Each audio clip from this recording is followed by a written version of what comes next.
Question 1 gives us a graph to work with and then wants us to approximate the area under that graph. The only difference between the two graphs are the number of rectangles that they want us to use to estimate the area under the curve. So the first graph gives us 4 rectangles to start. And then the second graph here gives us 8 rectangles to work with. It's going to be the same process. It's just a matter of the number of rectangles. So looking at the first graph here, what I do is I sort of look at this first yellow area. I call that area 1. The next one would be area 2. Then area 3, and then area 4 right there.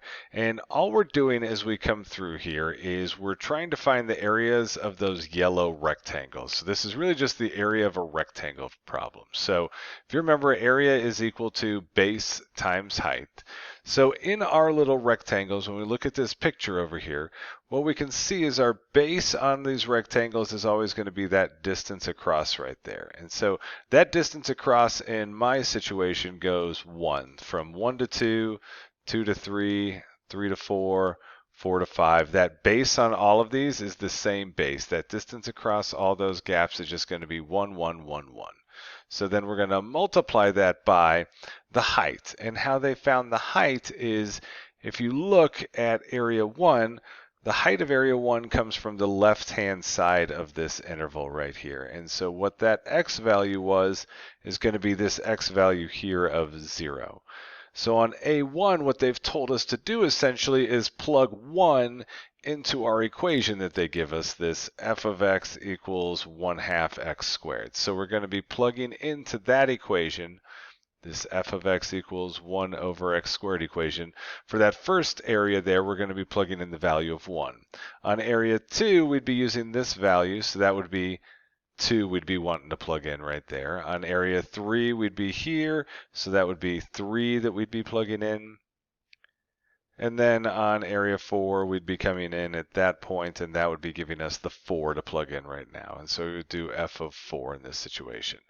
So what I need to do now is get values out for each one of these. And then, like they say at the end, we're going to add those rectangles up to get our final value for this first estimation here. So pulling out the calculator, the easiest way that I can think to do this is to go into your y equals, and in y1 what we're going to end up putting is that base number. So in our situation, our base on all of these was 1. So whatever your base is on yours, put that in.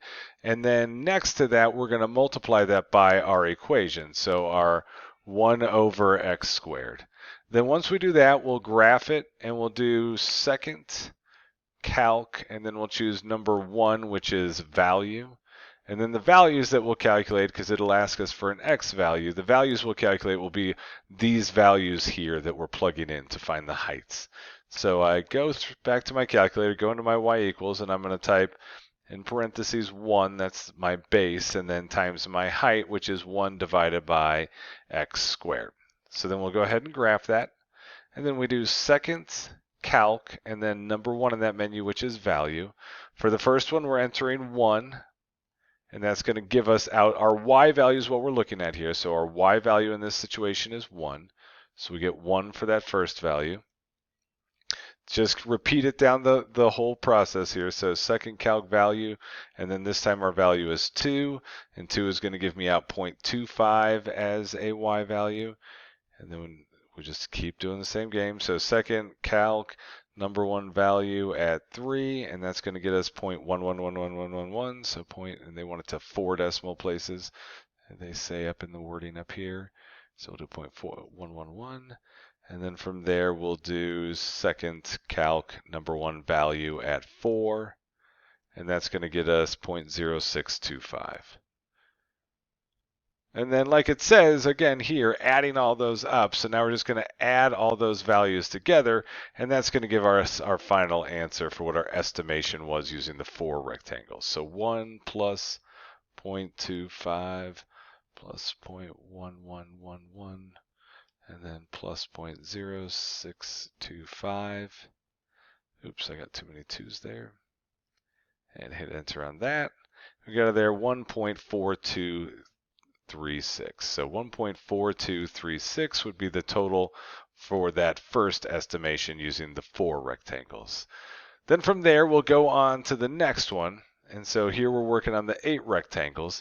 And the game is the same. I set this up the same. So I have 8 different rectangles here, right? So I'm going to go A1, A2, A3, A4, A5, A6, A7, and A8. And so in this one, I now have to play the same game. It's, I just call it sort of this assembly line. A1, A2, A3, A4, A5, A6, A7, and then we'll calculate A8. This time the gap in between all of my spaces here, you can see again, it's the same amount of gap going on between all of these different x values here. And the gap that we have on all of these is 0.5.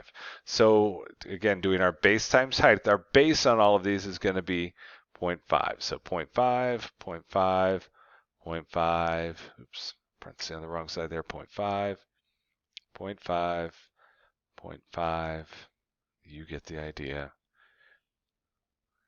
And then 0.5. And now, as we come in, the next thing we're going to be doing is we're going to be plugging in our evaluation points, our heights here. So I just kind of mark it down like this, f of, and what I'm going to come back and do right now is plug into all these parentheses my evaluation points. Remember the heights that I was plugging in when I was doing these values here. So I'm going to go find all those values.